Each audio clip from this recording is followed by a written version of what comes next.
In 30 BC, the ancient world witnessed the fall of its last great queen. As the golden sun set over the Nile, casting long shadows across the magnificent city of Alexandria, an era was drawing to a close. This is the story of that final act, the death of Cleopatra VII, the last pharaoh of Egypt. Her end was not just the end of a life, but the end of a civilization that had endured for 3 millennia. Her name would echo through eternity, a symbol of power, love, and defiance. But who was this woman, whose legend would outlive empires? Cleopatra was far from just a beautiful face. Born into the Greek Ptolemaic Dynasty, she was raised in the treacherous, cutthroat world of palace politics. She was a scholar, fluent in at least 9 languages, including the native Egyptian tongue, a first for her dynasty. She studied mathematics, philosophy, and astronomy, all while mastering the art of statecraft. Her intellect was her sharpest weapon. She wasn't just a product of her lineage, she was a formidable mind, a political strategist who understood the shifting sands of power better than anyone. She was a ruler who saw herself as the reincarnation of the goddess Isis, destined to lead her people to greatness. Her journey to ultimate power began at the tender age of 18, when she ascended the throne, alongside her younger brother.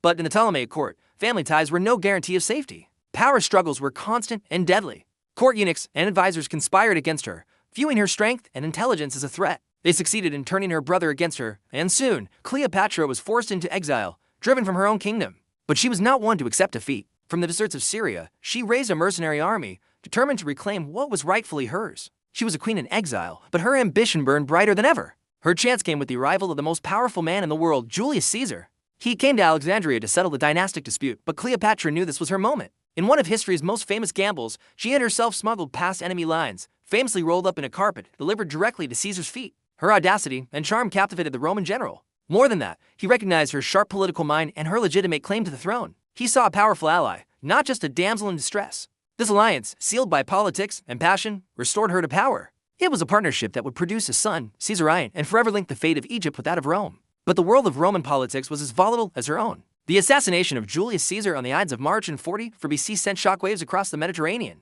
The man who had secured her throne and protected her kingdom was gone. Rome was plunged into a bloody civil war, a chaotic power vacuum that left Cleopatra and Egypt dangerously exposed. Her alliance with Caesar had made her enemies in the Roman Senate. Now, without his protection, she had to navigate a new landscape of shifting loyalties and brutal ambition. She returned to Alexandria, a queen on a knife's edge, watching and waiting for her next move, knowing her survival and Egypt's depended on it. From the ashes of Caesar's republic, 2 men emerged to rule Rome, his adopted son, Octavian, and his most loyal general, Mark Antony. Cleopatra saw her opportunity. She summoned Antony to Tarsus not as a supplicant, but as a goddess. Arriving on a magnificent golden barge, dressed as Venus, she orchestrated a spectacle of power and allure that Antony could not resist. Their meeting sparked one of history's most legendary romances. But it was also a strategic masterstroke. Together, they formed a powerful political and military alliance. They ruled the eastern half of the Roman world from Alexandria, a glittering court of immense wealth and power. They had children together and dreamt of a new Hellenistic empire, a vision that put them on a direct collision course with Antony's rival in Rome,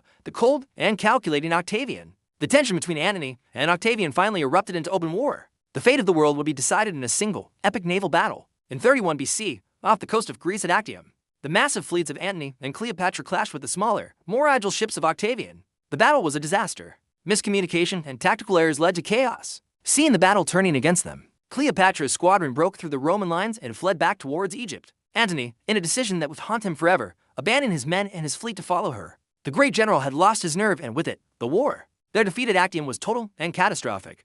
They had lost their navy, their armies, and their last hope of victory. With the sea now his, Octavian's path to Egypt was clear. His legions marched relentlessly toward Alexandria, the last bastion of Cleopatra's power.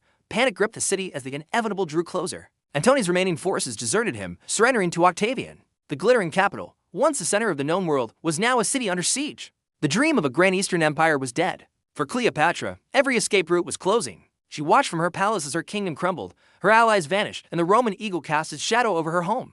The end was no longer a possibility, it was a certainty. In the final, desperate hours, tragedy compounded tragedy. A false report reached Antony that Cleopatra had already taken her own life. Devastated and believing he had lost everything, Antony fell on his own sword.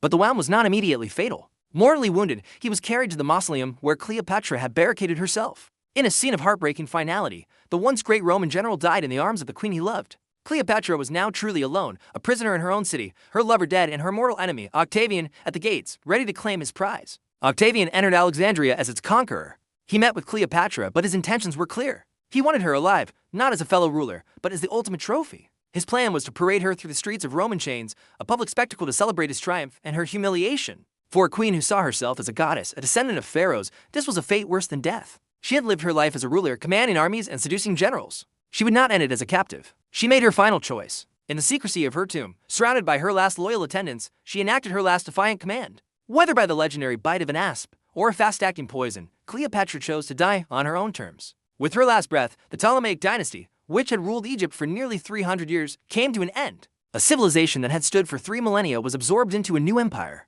Egypt became a Roman province, its wealth funneled to serve its new masters, the empty throne, the fading hieroglyphs, the silent marble ruins, all that was left of a once great kingdom. But Cleopatra's story did not end there. Her death was not a surrender, but a final act of defiance. She transformed herself from a defeated queen into an eternal legend, a timeless symbol of pride, passion, and the unwavering will to control one's own destiny. The fall of a queen marked the rise of an empire, but it was her name, Cleopatra, that history would never forget.